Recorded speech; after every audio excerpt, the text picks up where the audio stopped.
Le Seigneur soit avec vous. Et avec votre esprit. Bonne nouvelle de Jésus-Christ selon saint Jean. En ce temps-là, il y eut un mariage à Cana de Galilée. La mère de Jésus était là. Jésus aussi avait été invité au mariage avec ses disciples. Or, on manqua de vin. La mère de Jésus lui dit, « Ils n'ont plus de vin. » Jésus lui répond, « Femme, que me veux-tu? Mon heure n'est pas encore venue. » Sa mère dit à ceux qui servaient, « Tout ce qu'il vous dira, faites-le. » Or, il y avait là 6 jarres de pierre pour les purifications rituelles des Juifs. Chacune contenait 2 à 3 mesures, c'est-à-dire environ 100 litres. Alors Jésus dit à ceux qui servaient, « Remplissez d'eau les jarres, et ils les remplirent jusqu'au bord. Et Jésus leur dit, « Maintenant puisez, et portez-en au maître du repas. » Ils lui emportèrent, et celui-ci goûta l'eau changée en vin. Il ne savait pas d'où venait ce vin, mais ceux qui servaient le savaient bien, eux qui avaient puisé l'eau. Alors le maître du repas appelle le marié et lui dit, « Tout le monde sert le bon vin en premier, et lorsque les gens ont bien bu, on apporte le moins bon. Mais toi, tu as gardé le bon vin jusqu'à maintenant. » Tel fut le commencement des signes que Jésus accomplit. C'était à Cana de Galilée. Jésus manifestait sa gloire et ses disciples crurent en lui. Acclamons la parole de Dieu. Louange à toi, Seigneur Jésus. Tel est le commencement des signes que Jésus accomplit. Il manifesta sa gloire et ses disciples crurent en lui. Que veut dire notre Seigneur avec ce miracle de Cana? Il change l'eau en vin. Ça veut dire que notre Seigneur veut changer ses disciples, veut me changer, afin que je devienne un autre Christ. Il y a une transfiguration, une transformation. C'est cela que Jésus veut dire par ce miracle de Cana. Bien sûr, pour manifester sa gloire, manifester qu'il est bien envoyé de Dieu, le Messie, mais d'abord aussi, essentiellement, il veut montrer par là que chaque disciple est appelé à se laisser transformer par le Christ. Car le but de l'incarnation, c'est que Jésus veut faire de moi un autre Christ. Jésus a soif de revivre sa propre vie à travers moi. Voilà une parole assez étonnante. Jésus a soif de revivre sa propre vie à travers moi. Mais vous me direz, comment? Il y a d'abord les saints, bien sûr, qui nous le montrent par leur vie et leurs paroles, mais surtout par leur vie. Mais il y a encore aujourd'hui, bien sûr, à travers les sacrements. Mais si vous allez dans un monastère ou une abbaye, vous verrez d'abord ce qui vous frappe, c'est le silence. C'est tout autre chose que le monde dans lequel on vit, le silence. Et ceux qui habitent et qui font vœu de rester dans le monastère et l'abbaye font 3 vœux. Le vœu de la pauvreté, de l'obéissance et de la chasteté. Et pourquoi? Parce que le but du monastère, le but de l'abbaye, c'est de vivre déjà du ciel. Vivre maintenant, à travers ces 3 vœux, dans la communauté, vivre déjà du ciel. Ça, c'est une chose qu'on a oubliée, le ciel. C'est plus. Et pourtant, par cette manière de vivre, on peut toucher du doigt la réalité de notre Seigneur Jésus-Christ, de vivre de lui. Il est ressuscité, Jésus. C'est ça que nous oublions. Et lorsque nous communions, combien de saints n'ont pas été transformés par l'Eucharistie? Le curé d'Ars disait, si je rencontre un prêtre et un ange, je salue d'abord le prêtre. Ça, c'est fort, cela. Aujourd'hui, nous avons perdu. Qu'est-ce que c'est qu'un prêtre? Je ne sais plus. Et oui, il s'appelle un tel, il a ceci, on connaît bien, il est comme ceci, il est comme ça. Voilà. Mais il y a le clergé régulier qui est dans les abbayes, dans les ordres, les règles. Mais le clergé séculier, c'est-à-dire celui qui vit dans le monde, séculum veut dire le monde. Mais la première identité, premier signe, première caractéristique du prêtre, c'est d'abord un homme de prière.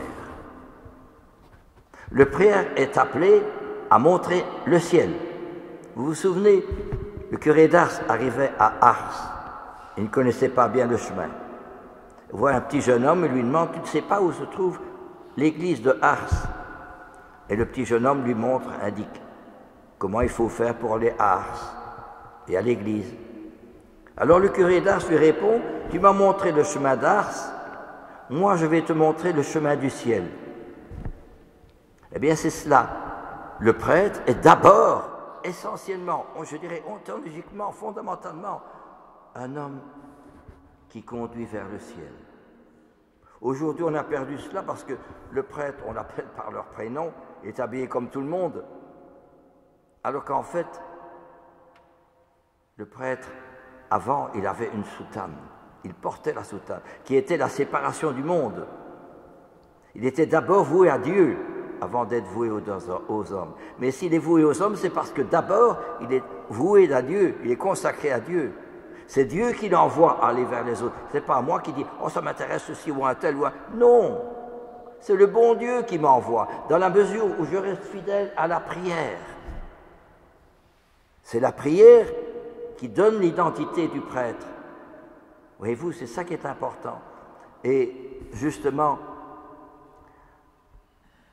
le prêtre, bien sûr, ne fait pas le vœu de pauvreté, d'obéissance, mais bien de chasteté. Or, aujourd'hui, on a dit, non, c'est fini tout ça, comprenez, la pédophilie et tout cela. Mais n'empêche, peut-être parce qu'on a perdu ce que c'est qu'un prêtre. C'est un homme de Dieu qui est d'abord voué à la prière. Son premier devoir du prêtre, c'est la prière. Non pas d'aller voir un tel, la prière. Et c'est le temps qu'il consacre à la prière qui donne son identité, son ADN, si je peux parler ainsi. La prière. Et avant, on était tenu, pendant 1h15, de dire le bréviaire. Il y avait les matines, et puis alors il y avait les laudes, prime, tierce, sexe, non, et puis vêpres, et puis complis. 7 fois qu'on devait prier. Comme les moines qui viennent chaque fois, 7 fois, dans l'église pour prier. Eh bien, le prêtre était tenu à dire le bréviaire, sous bré gravi, sous peine de péché mortel. C'était comme ça à l'époque. On a oublié tout ça. On a vu le social, on a vu aider, ce qui est très bien. Je fais du social aussi, mais c'est d'abord par la prière, à cause de la prière. Le temps que je prends de prier qui me rend charitable, qui me rend témoin de notre Seigneur.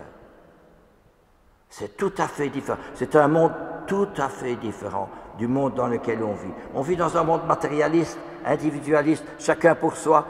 Bon, on est indifférent, mais le disciple, le vrai, le consacré de notre Seigneur, il passe son temps à regarder Jésus dans le Saint-Sacrement. Et c'est le temps qu'il prend à regarder Jésus dans le Saint-Sacrement qu'il devient témoin de son amour et de sa charité. C'est tellement important, voyez-vous. que nous avons oublié cela. Bien sûr, le prêtre, on l'appelle par son prénom, c'est un tel, il donne les sacrements, il dit la messe, il fait le mariage, les enterrements, le baptême, c'est vrai. Mais d'abord, s'il fait les sacrements, c'est parce qu'il est l'envoyé de Dieu. C'est Dieu qui lui a demandé de continuer son œuvre. Ce n'est pas son œuvre à lui. Il ne va pas changer ceci, faire ça, avec des chants. Il en faut, bien sûr. Mais l'essentiel, c'est qu'il est témoin du bon Dieu. Et c'est une chose qu'on a oubliée aujourd'hui. Il est témoin du bon Dieu. C'est tellement important de redécouvrir. Et c'est cela, les noces de Cana. C'est que l'eau est changée en vin. Je suis changé par le Christ. Et notre premier devoir comme laïcs, comme chrétiens ici, c'est de prier pour que les prêtres soient saints, soient transfigurés par le Christ, soient d'autres Christ. C'est ça qui nous manque. Oh, on écoute la télévision, Internet, et puis alors les réseaux sociaux. Mais nous oublions que c'est le Christ qui rend le prêtre authentique. Et nous en sommes, chacun et chacune d'entre nous, responsables. Est-ce que je prie pour le prêtre? Est-ce que je prie pour lui? Est-ce que je me sacrifie pour lui? Ça, c'est important, hein, mes frères. Vraiment important. Parce que le prêtre est d'abord diaphane, transparent de l'amour du bon Dieu. Malgré ses fautes, malgré ses faiblesses, mais ses limites, c'est d'abord cela, transparent de l'amour du bon Dieu. Si on avait vu le curé d'Ars, on était transformé. Et dimanche dernier, j'ai parlé d'un prêtre, mon ancien doyen, qui était un homme qui écoutait beaucoup, mais un homme de prière. Et bien justement, on le quittait, on se sentait meilleur, parce que c'était un homme de prière. Et la même chose, le roi Baudouin n'était pas prêtre, mais il priait chaque jour au palais. Il avait une chapelle et il priait. Et je ne sais pas si c'est vrai, mais je crois que quand il était avec son papa, le roi Léopold, il aurait souhaité se faire moine. Je crois qu'il voulait entrer à l'abbaye, je ne sais plus quelle abbaye, bénédictine, Maretsu, je crois. Mais comme les événements historiques lui ont obligé d'accepter d'être roi, il a refusé. C'est un sacrifice. Et par ce sacrifice, il a rayonné l'amour du bon Dieu.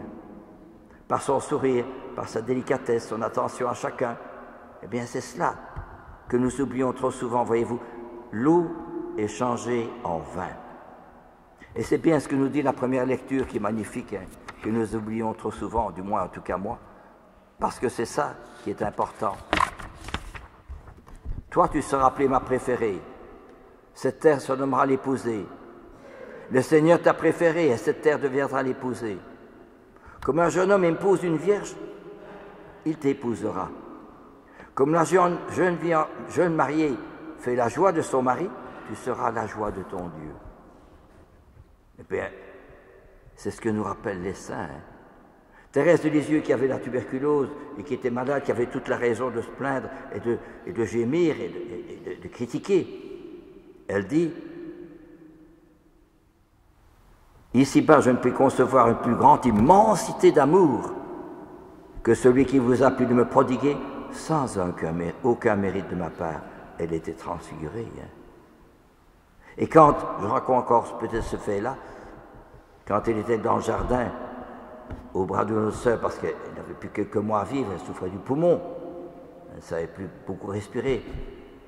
Et elle voit dans le jardin les petits poussins sous les ailes de la poule. Elle s'arrête toute contemplative. Puis la sœur lui dit qu'il faut rentrer. Elle dit oui, ça va. Elle avait les larmes aux yeux. Et la sœur se dit, ben, peut-être qu'elle sait bien qu'elle va mourir, puisqu'elle a la tuberculose. D'ici quelques mois, c'est fini. Tous ses désirs de faire du bien, de sauver des âmes et d'être missionnaire.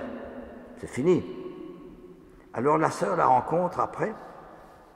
Oh, sœur Thérèse, vous aviez l'air bien triste. Tantôt, vous pleuriez. Oh oui, dit-elle, mais savez-vous bien que quand j'ai vu la poule avec tous ces petits poussins, j'ai pensé à la parole de Jésus. Jérusalem, Jérusalem, combien de fois j'ai voulu rassembler tes poussins sous mes ailes et tu n'as pas voulu. Eh bien, c'est ce qu'il a fait entièrement pour moi. Il m'a entièrement caché sous ses ailes. Et j'avais hâte de regagner ma cellule pour y pleurer d'amour et de joie. Ça, c'est fort. Hein. Elle a été transfigurée, hein? L'eau est changée en vin. Hein?